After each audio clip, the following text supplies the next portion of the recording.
For 39 years, my biological father existed in my imagination only. Then one day I walked into a hotel lobby and all of that changed. He was sitting there quietly and he seemed vulnerable and alone. Fern was there too, my nanny's sister, who had called me to tell me that he was in the lobby because she and I were supposed to have lunch that day. To this day, I'll never know how she knew that was my father because I'd never met her and I'd never met him. But she nodded at me and looked at me and she left. She was an unexpected bridge that opened the door between two lives. Anibal and I hugged and greeted each other, and we walked upstairs where we spent most of the day.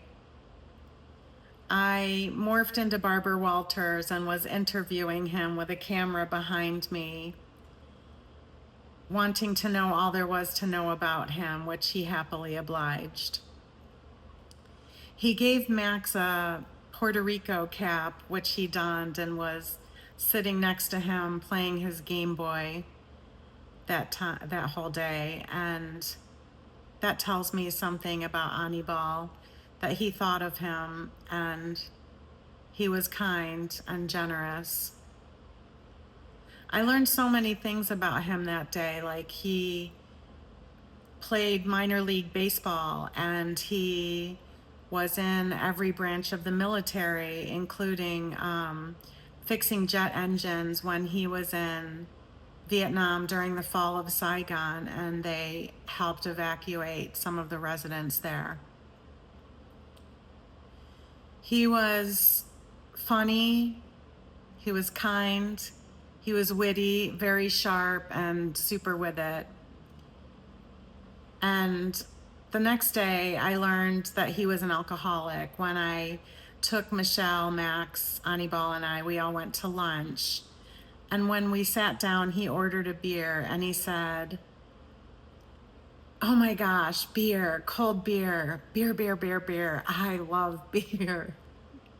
And oddly, it was one of the most useful pieces of information that I gathered that visit. In the end, he asked me if I could stay longer, but I couldn't because I had to get back to my other children and my family. He also asked me if he could stay in a shack by the side of my house, which I thought was very sad.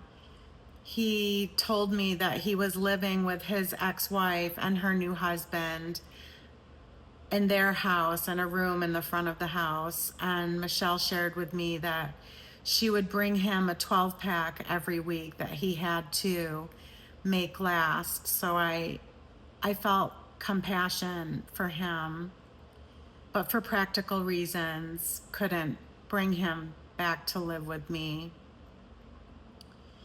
I maintained contact with him and sent him jerseys because we were season ticket holders for the Anaheim Ducks and the Anaheim Angels. So I sent him jerseys and caps and memorabilia and things of that nature because he was a sports fanatic like my youngest son, and he really appreciated that. We were able to build a relationship that lasted I think 3 years, and then eventually we lost touch. At some point, I felt like he was gone. I reached out to Michelle and she confirmed that he had passed away, and I felt sad because I wish that I was able to have said goodbye.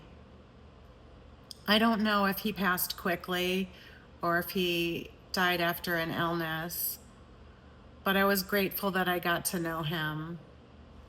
We had a real relationship that transcended time and space, and I'm very grateful for that.